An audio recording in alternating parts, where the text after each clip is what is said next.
അസ്സലാമു അലൈക്കും വറഹ്മത്തുള്ളാഹി. ലോക്സഭാ ഇലക്ഷന്റെ റിസൾട്ട് വന്നിരിക്കുകയാണ്. അപ്പോൾ വളരെ പോസിറ്റീവായിട്ടുള്ള ഒരുപാട് പ്രതീക്ഷ നൽകുന്ന ഒരു റിസൾട്ടാണ് ഇപ്പോൾ നമുക്ക് വന്നിട്ടുള്ളത്.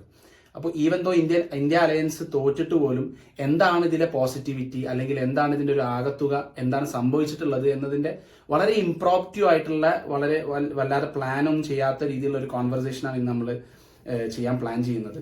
അപ്പോൾ എൻ്റെ കൂടെ എൻ്റെ സുഹൃത്ത് മുർഷിദ് ഉണ്ട്. അപ്പോൾ നമുക്ക് അതിൽ നിന്ന് തുടങ്ങാം. അപ്പോൾ ആദ്യം തന്നെ നമുക്ക് ചർച്ച ചെയ്യാനുള്ളത് നമ്മളെ കേരളത്തിൽ നിന്ന് തുടങ്ങാം. അപ്പോൾ കേരളത്തിൽ എല്ലാവരും ഞെട്ടിച്ചുകൊണ്ട് സുരേഷ് ഗോപി ഒരു സീറ്റ് വിജയിച്ചിട്ടുണ്ട്. അപ്പോൾ എന്താണ് അവിടെ സംഭവിച്ചത്? അപ്പോൾ പല ആളുകളും പല സാധ്യതകൾ പറയുന്നുണ്ട്. അപ്പോൾ ഒരു സാധ്യത പറയുന്നത് ക്രോസ് വോട്ടിംഗ് നടന്നിട്ടുണ്ട്, അല്ലെങ്കിൽ ഇപ്പോൾ കോൺഗ്രസ് CPM-നെ പറ്റിയും CPM കോൺഗ്രസിനെ പറ്റിയും പറയുന്നത് ക്രോസ് വോട്ടിംഗ് ചെയ്തു എന്നുള്ള. അപ്പോൾ എന്താണ് മുർഷിദിന് പറയാനുള്ളത്? ഈ ക്രോസ് വോട്ടിംഗ് നടന്നിട്ടുള്ളതിനെ പറ്റിയിട്ട് എന്താണ് നിങ്ങൾക്ക് പറയാനുള്ളത്? ഞാൻ ആ അഭിപ്രായത്തോട് അത്രമാത്രം യോജിക്കുന്നില്ല. ആ അഭിപ്രായത്തിന് അത്രമാത്രം ബലം പോരാ എന്ന് തന്നെയാണ് ഞാൻ മനസ്സിലാക്കുന്നത്. ഓക്കെ. കാരണം നമ്മൾ ഈ ഇലക്ഷന് സമീപിക്കുമ്പോൾ തന്നെ 2019 വെച്ച് കമ്പയർ ചെയ്യുമ്പോൾ UDF 2019 സീറ്റ് ഓൾറെഡി നേടിയിട്ടുണ്ട്. ഒരു സീറ്റ് LDF ആണ്.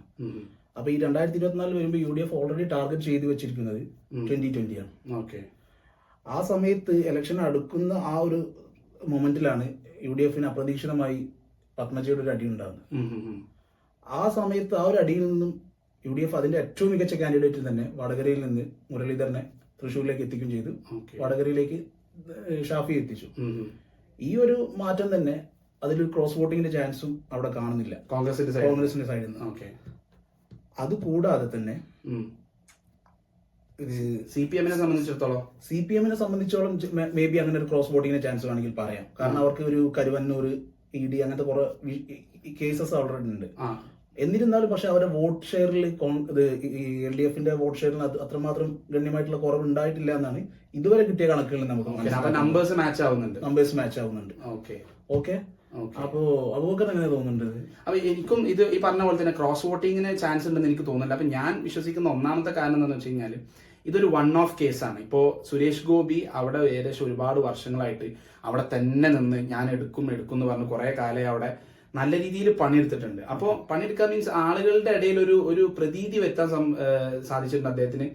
ഞാൻ വന്നു കഴിഞ്ഞാൽ എന്തെങ്കിലുമൊക്കെ ചെയ്യും, ഭയങ്കരമായിട്ട് ഒരുപാട് മാറ്റങ്ങൾ കൊണ്ടുവരാൻ സാധിക്കും എന്നുള്ള ഒരു പ്രതീതി സൃഷ്ടിക്കാൻ പറ്റിയിട്ടുണ്ട്. അപ്പോൾ എന്നെ സംബന്ധിച്ചിടത്തോളം ഇതൊരു clear cut case of one of ആണ്. ഇത് എന്തായാലും അടുത്ത പ്രാവശ്യം ആള് ജയിക്കാൻ പോകുന്നില്ല. ഇനി ഞാൻ ഭയന്നിരുന്നത് രാജീവ് ചന്ദ്രശേഖറും ഇവിടെ വിജയിച്ചിരുന്നെങ്കിൽ BJP-യുടെ കഴിവ് കൊണ്ട് നേടിയതാണെന്ന് പറയാൻ പറ്റും. കാരണം എന്താണെന്ന് വെച്ചാൽ രാജീവ് ചന്ദ്രശേഖരന് ആർക്കും അറിയില്ല. രാജീവ് ചന്ദ്രശേഖരൻ പുതുതായിട്ട് കെട്ടിയിറക്കിയതാണ്. BJP-യുടെ കാൻഡിഡേറ്റ്. പക്ഷെ സുരേഷ് ഗോപി അങ്ങനെയല്ല. ആ നാട്ടിലുള്ള ആളുകൾക്ക് ഒരു വ്യക്തിപ്രഭാവം എന്നുള്ള ഒരു ഫാക്ടർ അവിടെ ഉണ്ട്.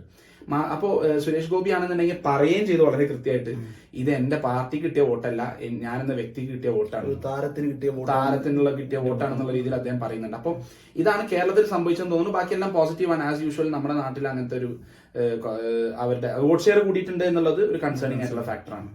ഇനി എന്താണ് സൗത്തിൽ നടന്നിട്ടുള്ളത്? അപ്പോൾ സൗത്തിലുള്ള കർണാടക, തമിഴ്നാട്, ആന്ധ്ര അങ്ങനത്തെ സംസ്ഥാനങ്ങളിൽ എന്താണ് ഓരോ സംസ്ഥാനത്തിലും സംഭവിച്ചിട്ടുള്ളത്, അല്ലെങ്കിൽ എന്താണ് അവിടെ നടക്കുന്ന കാര്യങ്ങളെ പറ്റിയുള്ള നിങ്ങളുടെ ഒരു അനാലിസിസ്? സൗത്ത് നമ്മൾ മൊത്തത്തിൽ നോക്കുമ്പോൾ ഏറെക്കുറെ നമുക്ക് പോസിറ്റീവ് ആയിട്ടുള്ള ഒരു ഔട്ട്കം ആണ് ഏറെക്കുറെ നമുക്ക് കിട്ടിയിട്ടുള്ളത്. കോൺഗ്രസിന് കിട്ടിയിട്ടുള്ളത്, ഇന്ത്യ അലയൻസിന് കിട്ടിയിട്ടുള്ളത്. ഈവൻ തമിഴ്നാട്, കർണാടക, തെലങ്കാന, ആന്ധ്രാപ്രദേശാണ് ഇതിൽ കുറച്ച് ബാക്കിട്ടുള്ളത്. കർണാടകയിൽ നമ്മൾ അല്ലെങ്കിൽ ഇന്ത്യ അലയൻസ് പ്രതീക്ഷിച്ച ആ ഒരു ഡിജിറ്റിലേക്ക് എത്തിയിട്ടില്ല എന്നുണ്ടെങ്കിൽ ഈവൻ ഒരു 15-16 സീറ്റൊക്കെ DK അല്ലാന്നുണ്ടെങ്കിൽ ഇന്ത്യ അലയൻസ് പ്രതീക്ഷിച്ചിരുന്നു. കാരണം അവിടെ ഒരുപാട് കേസസ്, ഒന്നാമത് ഇപ്പൊ നിയമസഭാ ഇലക്ഷൻ കഴിഞ്ഞ് കോൺഗ്രസ് പെർഫോമൻസ് ചെയ്തിട്ടുണ്ട്. DK, സിദ്ധരാമയ്യ അവരുടെ ആ ഒരു കെമിസ്ട്രി നന്നായിട്ട് വർക്ക്ഔട്ട് ചെയ്തിട്ടുണ്ട്. ആൻഡ് ആൾസോ ഈ ലാസ്റ്റ് സെക്കൻഡ് ഫേസിലാണ് ആ ഒരു പ്രജ്വൽ രേവണ്ണന്റെ ലൈംഗിക കേസ് വന്നിട്ടുള്ളത്. പക്ഷെ അതൊരു ഫസ്റ്റ് ഫേസിൽ തന്നെ ചിലപ്പോൾ മേ ബി ഇലക്ഷന്റെ ഫസ്റ്റ് കേസിൽ തന്നെ വരാന്നുണ്ടെങ്കിൽ ചിലപ്പോൾ അവർ പ്രതീക്ഷ പോലെ ഒരു ഡബിൾ ഡിജിറ്റിലേക്ക് മേ ബി കടന്നേക്കാം. ഓക്കെ. കർണാടകയിൽ ആ ഒരു പ്രതീക്ഷ നമ്പറിലേക്ക് വന്നിട്ടില്ല എന്നുണ്ടെങ്കിലും ലാസ്റ്റ് 2019 കമ്പയർ ചെയ്യുമ്പോൾ ഒരു സീറ്റിൽ നിന്ന് ഏകദേശം ഒരു 8-9 സീറ്റിലേക്ക് ഏകദേശം എത്തിയിട്ടുണ്ട് എന്ന് വേണമെങ്കിൽ പറയാം. അതുപോലെ തമിഴ്നാട് കമ്പയർ ചെയ്യുമ്പോൾ തമിഴ്നാട് അത് എന്താണോ നമ്മൾ തമിഴ്നാടിൽ നിന്ന് എപ്പോഴും പ്രതീക്ഷിക്കുന്നത്, എത്ര വലിയൊരു ഹിന്ദു സ്റ്റേറ്റ് ആണെന്നുണ്ടെങ്കിലും തമിഴ്നാട് ദ്രാവിഡ സ്റ്റേറ്റ് ആയിട്ട് എപ്പോഴും നിലനിൽക്കാൻ ആഗ്രഹിക്കുന്നതാണ്. അത് നമ്മൾ ഭയങ്കര പ്രബുദ്ധ കേരളം എഡ്യൂക്കേറ്റഡ് ആണെന്നൊക്കെ പറയുന്നുണ്ടെന്നുണ്ടെങ്കിലും തമിഴ്നാട് അതിന്റെ ഏറ്റവും മികച്ച റിസൾട്ട് ഇപ്പോഴും കാണിച്ചിട്ടുണ്ട്. ഇപ്പൊ നമ്മൾ സുരേഷ് ഗോപി ഇവിടെ എത്രത്തോളം ഷോ ഓഫ് നടത്തിയിട്ടുണ്ട്, അതുപോലെ അവിടെ അവര് അണ്ണാമലൈ വെച്ചവിടെ മാക്സിമം അവർ ചെയ്തിട്ടുണ്ട്. ബട്ട് എന്താ സംഭവിച്ച് at the end point Tamil Nadu DMK, Congress, Muslim League also നിലനിർത്തിയിട്ടുണ്ട് ആ സീറ്റ് അതുപോലെ ചെയ്തിട്ടുണ്ട്. ആൻഡ് ഓൾസോ നമ്മൾ തെലുങ്കാനയിലേക്ക് വരികയാണെങ്കിൽ തെലുങ്കാന നിയമസഭാ ഇലക്ഷൻ കഴിഞ്ഞിട്ട് ഇപ്പം വളരെ കുറച്ചായിട്ടുള്ളൂ. അതിൽ തന്നെ രേവന്ത് റെഡ്ഡി നല്ല രൂപത്തിൽ പെർഫോമൻസ് ചെയ്ത് രേവന്ത് റെഡ്ഡി മുഖ്യമന്ത്രിയായിട്ട് നിൽക്കുകയാണ്. ആ രേവന്ത് റെഡ്ഡി ഇലക്ഷന് ശേഷവും ഇലക്ഷന് മുമ്പും വളരെയധികം കോൺഫിഡൻസ് പ്രകടിപ്പിച്ചിട്ടുണ്ട്. പക്ഷെ അദ്ദേഹം പറഞ്ഞ നമ്പറിലേക്ക് അവിടെ എത്തിയിട്ടില്ല, കാര്യങ്ങൾ എത്തിയിട്ടില്ല എന്നുണ്ടെങ്കിലും കഴിഞ്ഞ വർഷത്തെ കമ്പയർ ചെയ്യുമ്പോൾ ഈ വർഷം കോൺഗ്രസ് അതിന്റെ വളരെയധികം ഇമ്പ്രൂവ്മെന്റ് ചെയ്തിട്ടുണ്ട്. ഞാൻ പ്രതീക്ഷ പോലെ ഒരു 8 സീറ്റ് ഞാൻ അത്രേ പ്രതീക്ഷിച്ചിട്ടുള്ളൂ. ആ ഒരു സീറ്റ് മെയിൻറ്റെയിൻ ചെയ്യാൻ പറ്റി. പിന്നെ ഉള്ളത് ആന്ധ്രാപ്രദേശാണ്. ആന്ധ്രാപ്രദേശ് ഓൾറെഡി കോൺഗ്രസിന് അത്രമാത്രം ബേസ് ഇല്ല. അത് ഓൾറെഡി YSRും പിന്നെ കോൺഗ്രസ് ഒന്ന് ട്രൈ ചെയ്തിരുന്നു. അവിടെ YSRന്റെ പെങ്ങൾ സക്സസ് ആയിട്ടില്ല. അവിടെ TDP വിൻ ചെയ്തു. ഇനി TDP എങ്ങനെയാണ് കാണുന്നത് നമുക്ക് നോക്കി കാണാം, വരുന്നതിൽ കാണാം. ഇനി വരുന്നത് മഹാരാഷ്ട്ര നമ്മൾ ഒരു വളരെയധികം പ്രതീക്ഷ നൽകിയൊരു സംസ്ഥാനമാണ്. ആ പ്രതീക്ഷ എനിക്ക് തോന്നുന്നു ഒരു 90-95% തന്നെ അവരത് സക്സസ്ഫുൾ ആയിട്ടുണ്ട്, നിലനിർത്തിയിട്ടുണ്ട്. അത് ഇലക്ഷൻ കമ്മീഷനും അതുപോലെ BJPയും പരമാവധി അവിടെ എന്തൊക്കെ അവർക്ക് തടസ്സങ്ങൾ നേരിടാൻ ക്രിയേറ്റ് ചെയ്യാൻ പറ്റിയിട്ടുണ്ടെന്നുണ്ടെങ്കിലും അവരതിനെല്ലാത്തിനെയും അതിജീവിച്ചിട്ട് ഉദ്ധവ് താക്കറെ ആണെന്നുണ്ടെങ്കിലും, ശിവസേനന്റെ ഉദ്ധവ് താക്കറെ ആണെന്നുണ്ടെങ്കിലും, ശരത് പവാറിന്റെ NCP ആണെന്നുണ്ടെങ്കിലും, കോൺഗ്രസ് ആണെന്നുണ്ടെങ്കിലും എല്ലാവരും അവരുടെ ബെസ്റ്റ് ചെയ്തിട്ടുണ്ട്. ഈവൻ ദോ ആ സ്പ്ലിറ്റ് നടന്നതിന് ശേഷം എല്ലാം നടന്നതിന് ശേഷം അപ്പം അവർ ഏകദേശം എനിക്ക് തോന്നുന്നത് 20-25 സീറ്റിന്റെ അടുത്ത് ഇവരെല്ലാം കൂടെ ചെയ്തിട്ടുണ്ട്. ലാസ്റ്റ് പ്രാവശ്യം എനിക്ക് തോന്നുന്നത് ആകെ 1 സീറ്റോ 2 സീറ്റോ മാക്സിമം ഈ ഒരു മുന്നണി കിട്ടിയിട്ടുള്ളൂ. അപ്പം സൗത്ത് നമുക്ക് നോർത്തിനെ കമ്പയർ ചെയ്യുമ്പോൾ സൗത്ത് ഭയങ്കരമായിട്ടൊരു ആ പ്രതീക്ഷയ്ക്കുള്ള കുറെ ഒക്കെ ചെയ്തു വെച്ചിട്ടുണ്ട്. പിന്നെ നമ്മൾ നോർത്തിനെ പരിഗണിക്കാൻ എന്ത് തോന്നുന്നു? നോർത്തിനെ പറ്റി പറയുമ്പോഴാണ് ഇപ്പോ UP വളരെ ഇപ്രാവശ്യം ഞെട്ടിച്ചളഞ്ഞൊരു റിസൾട്ടാണ് UP വരുന്നത്. അപ്പോൾ UP 40 സീറ്റൊന്നും ഈവൻ വളരെ പോസിറ്റീവായിട്ട് ഇതിനെ ഔട്ട്കം പ്രവചിച്ച യോഗേന്ദ്ര യാദവിനെ പോലുള്ള ആളുകൾ പോലും UPയിൽ 40 സീറ്റ് ഇന്ത്യ അലയൻസ് നേടുന്നു വിചാരിച്ചിട്ടില്ല. അപ്പോ മാത്രമല്ല അതേപോലെ അവിടെ അഖിലേഷ് യാദവിന്റെ ഒരു 1 മാൻ ഷോ ക്ലിയർ ആയിട്ട് നടന്നിട്ടുണ്ട്. രാഹുൽ ഗാന്ധി അതിനെ നല്ല രീതിയിൽ ഫെസിലിറ്റേറ്റ് ചെയ്തിട്ടുണ്ട്.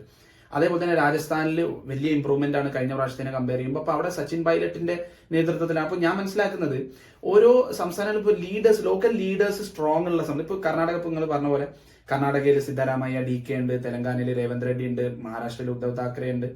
അതേപോലെ ഓരോ സംസ്ഥാനങ്ങളിലും അവിടുത്തെ ലോക്കൽ ലീഡേഴ്സ് വളരെ സ്ട്രോങ് ആകുന്നിടത്തോളം കാലം അത് കൂടുതൽ അവർക്ക് ഇംപ്രൂവ് ചെയ്യാനുള്ള അല്ലെങ്കിൽ അവർക്ക് ഒരു പ്രോഗ്രസ് ഉണ്ടാക്കാൻ സാധിക്കുന്നുണ്ട് എന്നുള്ള. ഇപ്പൊ UPയിൽ ഞാൻ പറഞ്ഞ അഖിലേഷ് യാദവ്, ഇപ്പോ അതേപോലെ തന്നെ ഞാൻ ഈ പറഞ്ഞ രാജസ്ഥാനിൽ അശോക് ഗെഹ്ലോട്ടിനെ കഴിഞ്ഞ നിയമസഭാ ഇലക്ഷനിൽ ശേഷം മാറ്റി നിർത്തിയപ്പോൾ അവിടെ സച്ചിൻ പൈലറ്റ് ഉണ്ട്.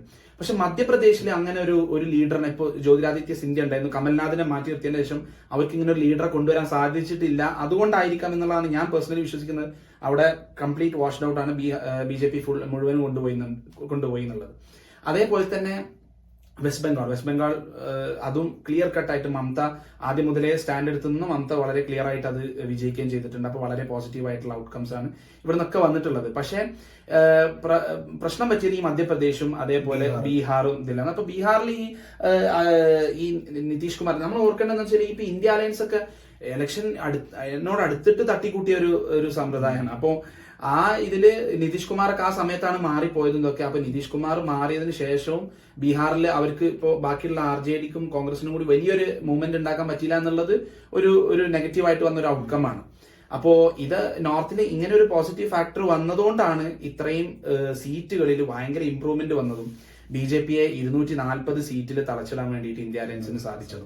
അപ്പൊ എന്തായിരിക്കും ഇതിലിപ്പോ ഒരു ഔട്ട്കം ആയിട്ട് ഇപ്പൊ തോന്നുന്നത്? അതായത് ഇനി എന്താണ് സംഭവിക്കാൻ പോവുക എന്നുള്ളതിനെ പറ്റിയിട്ട് എന്തെങ്കിലും ഒരു ഐഡിയ ഉണ്ടോ? ഇനി വരുന്ന മണിക്കൂറുകൾ അഥവാ BJP ഓൾറെഡി പറഞ്ഞു കഴിഞ്ഞു. ഇന്നത്തെ പ്രധാനമന്ത്രി നരേന്ദ്രമോദി JP നദ്ദ എല്ലാവരും മാധ്യമങ്ങളെ കണ്ടു കഴിഞ്ഞു. അവര് ഞായറാഴ്ച ഗവൺമെന്റ് ഫോം ചെയ്യുന്നതാണ് പറയുന്നത്. അതുപോലെ തന്നെ ഈ ഇന്ത്യ മുന്നണി ഓൾസോ നാളെ മീറ്റിംഗ് കൂടുന്നുണ്ട്. എന്നിരുന്നാൽ ഈ വരുന്ന മണിക്കൂറുകൾ 2 കക്ഷിക്കും വളരെയധികം നിർണായകമാണ്.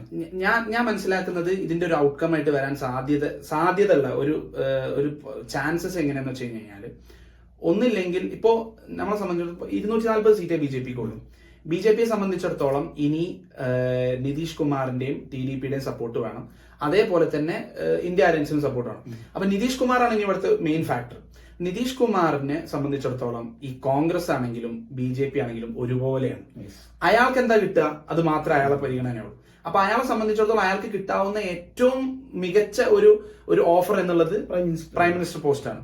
ആ പ്രൈം മിനിസ്റ്റർ പോസ്റ്റ് BJPക്ക് ഒരിക്കലും കൊടുക്കാൻ പറ്റില്ല, നരേന്ദ്രമോദി ജീവിച്ചിരിക്കാൻ പറ്റില്ല. പിന്നെ കൊടുക്കാൻ പറ്റില്ല ഇന്ത്യ അലയൻസിന് മാത്രം. അപ്പൊ അങ്ങനെ ഒരു ഫാക്ടർ അവിടെ നിലനിൽക്കുന്നുണ്ട്. കാരണം മമത രാവിലെ തന്നെ പറഞ്ഞിട്ടുണ്ട് പ്രധാനമന്ത്രി സ്ഥാനം നിതീഷിന് കൊടുക്കണം എന്നുള്ളത്. ഇനി അതിനെ ഓവർകം ചെയ്തിട്ട് നിതീഷിനെ പ്രധാനമന്ത്രി ഒന്നും ആക്കാതെ ഇവർക്ക് മൂവ് ചെയ്യാൻ സാധിച്ചാൽ, അതായത് BJPക്ക് അല്ലെങ്കിൽ NDA അലയൻസിന് മൂവ് ചെയ്യാൻ സാധിച്ചാൽ തന്നെ ഈ നരേന്ദ്രമോദി എന്ന ദൈവത്തിന് എന്നും രാവിലെ എഴുന്നേറ്റ് ദൈവത്തോട് പ്രാർത്ഥിക്കേണ്ടി വരും നിതീഷിന്റെ മനസ്സൊന്നും മാറില്ല. തീർച്ചയായും നിതീഷ് ഇന്ന് പറയുന്നതാവില്ല നാളെ പറയാം. 2014 BJP വരുന്ന സമയത്ത് നിതീഷ് ഓൾറെഡി പറഞ്ഞിട്ടുണ്ട് മോഡിയുമായിട്ടുള്ള ഈ കൂട്ടുകെട്ടിന് അത്രത്തോളം ഇതില്ല. ഈവൻ ദോ നിതീഷ് വാജ്പേയി സർക്കാർ കാലത്ത് വാജ്പേയി മന്ത്രിസഭയിൽ ഉണ്ടായിരുന്നിട്ടുണ്ടെങ്കിലും പക്ഷെ മോഡിയുമായിട്ട് വരുമ്പോൾ നിതീഷിന്റെ ആ ഒരു കെമിസ്ട്രി അത്ര വർക്ക്ഔട്ട് ആവുന്നില്ല. 5 വർഷം തികയ്ക്കുമോ എന്നുള്ള സംശയമാണ് ഒന്ന്. പിന്നെ വേറൊരു പോസിറ്റീവ് എന്താണെന്ന് വെച്ച് കഴിഞ്ഞാൽ ഇനി അങ്ങനെ എല്ലാം മുന്നോട്ട് പോയാൽ പോലും ഈ പോക്കറ്റിൽ ഒരു ബില്ലും എടുത്തു വെച്ച് രാവിലെ പാർലമെന്റിൽ വന്നിട്ട് പാസ്സാക്കുന്ന ആ ഒരു മെന്റാലിറ്റി ഉണ്ട്. കാരണം 303 സീറ്റ് ഉണ്ട്. പിന്നെ പോരാത്തതിന് ബാക്കിയുള്ള എല്ലാം കൂടി ചേർന്ന് 350 സീറ്റ് ഉണ്ട് BJPക്ക്. കോൺസ്റ്റിറ്റ്യൂഷണൽ അമെന്റ്മെന്റ് ബില്ല് പാസ്സാക്കാനുള്ള 2/3 സ്പെഷ്യൽ മെജോറിറ്റി, ഏത് ബില്ല് പാസ്സാക്കാനുള്ള സിമ്പിൾ മെജോറിറ്റി, എല്ലാ ടൈപ്പ് ഓഫ് മെജോറിറ്റി അവരുടെ കയ്യിലുണ്ട്. ഇപ്പൊ അത് പോയി. ഞാൻ മനസ്സിലാക്കിയിടത്തോളം 2019 പ്രതിപക്ഷത്തിന്റെ ദുർബലമായ പ്രതിപക്ഷം ഈ ഒരു 5 വർഷം കൊണ്ട് രാഹുൽ ഗാന്ധിയുടെ ജോഡോ യാത്ര, ഇങ്ങനെയുള്ള 2 ജോഡോ യാത്ര, ബാക്കിയുള്ള മൊത്തം സ്റ്റേറ്റിന്റെ ഈ ഒരുമിച്ച് നിൽക്കുക, ഫാസിസത്തിനെതിരെ എങ്ങനെയായാലും ഒരുമിച്ച് നിൽക്കാനുള്ളത് ഇന്ത്യക്ക് ഒരു പുതിയ ഉണർവ് നൽകിയിട്ടുണ്ട്. ഫാസിസം അത്ര പെട്ടെന്നൊന്നും നമ്മുടെ രാജ്യത്തിനെ കീഴടക്കാൻ സാധിക്കില്ല എന്നുള്ളത്. അപ്പൊ ഞാൻ പണ്ടും പലപ്പോഴായിട്ട് പറയാറുണ്ട്. ഇപ്പം ഈ മ്യാൻമറിലൊക്കെ സംഭവിച്ച പോലെ റോഹിംഗ്യൻ മുസ്ലിംസിനോടൊക്കെ, അപ്പൊ റോഹിംഗ്യൻ മുസ്ലിംസിനെ അനുകൂലിച്ച് സംസാരിക്കുന്ന ഒരു ബുദ്ധനെ പോലും നമ്മൾ അവിടെ കണ്ടിട്ടില്ല. അപ്പൊ ഇവിടെ ഇന്ത്യയിലെ കേസ് അതല്ല. ഇന്ത്യയിലെ കേസ് എന്ന് പറഞ്ഞു കഴിഞ്ഞാല് കോടിക്കണക്കിന് ജനങ്ങള്, അത് മുസ്ലിംസ് അല്ല. ഇപ്പൊ മുസ്ലിംസ് പെർസിക്യൂട്ട് ചെയ്യപ്പെടുമ്പോൾ ആ മുസ്ലിംസിന് വേണ്ടി സംസാരിക്കുന്നത് ഏറ്റവും കൂടുതൽ നോൺ മുസ്ലിംസ് തന്നെയാണ്. ഈ പറയുന്ന എല്ലാ ആളുകളും സംസാരിക്കുന്നുണ്ട്. അപ്പോ ഇത് വളരെ പോസിറ്റീവ് ആയിട്ടുള്ള ഒരു ഔട്ട്കം. അപ്പോൾ ഒരു ദളിത് മൂവ്മെന്റും അല്ലെങ്കിൽ ഒരു ജനകീയ മൂവ്മെന്റിന് തീർച്ചയായിട്ടും ഒന്ന് ഒരുമിച്ച് നിന്ന് കഴിഞ്ഞാൽ എത്ര വലിയ ഫാഷിസ്റ്റ് ഗവൺമെന്റ് ആണെങ്കിലും എത്ര വലിയ പ്ലാൻഡ് ആയിട്ടുള്ള അറ്റാക്ക് നടന്നാലും അതിന് ഓവർകം ചെയ്യാൻ പറ്റും എന്നുള്ള വളരെ പോസിറ്റീവ് ആയിട്ടുള്ള ഒരു പ്രതീക്ഷയാണ് ഈ ഇലക്ഷൻ റിസൾട്ട് എന്നാണ് എനിക്ക്. അതൊരു വലിയൊരു എക്സാമ്പിൾ ആണ് ഈ നമ്മുടെ ഈ ധ്രുവരാധിയെ പോലുള്ള യൂട്യൂബ്. കാരണം ഞാൻ അദ്ദേഹത്തിന്റെ വീഡിയോസ് ഫോളോ ചെയ്യുമ്പോൾ ആ ഡ്രാസ്റ്റിക്കൽ ഇൻക്രീസ് വ്യൂവേഴ്സിന്റെയും അദ്ദേഹത്തിന്റെ ഷെയറും യൂട്യൂബിൽ നിന്നുള്ള അദ്ദേഹത്തിന്റെ ആ ഒരു ഇമ്പാക്ട് ഈ ഇലക്ഷൻ അത്രമാത്രം സ്വാധീനിച്ചിട്ടുണ്ട്. കാരണം അദ്ദേഹം എനിക്ക് തോന്നുന്നു ഫെബ്രുവരിയിലാണ് അദ്ദേഹം ഈ പൊളിറ്റിക്സിൽ ഇത്രമാത്രം ഫോക്കസ് ചെയ്യുന്നത്. ഇന്നലെ ലാസ്റ്റ് അയാൾ ഒരു വീഡിയോ ചെയ്തിട്ടുണ്ട്.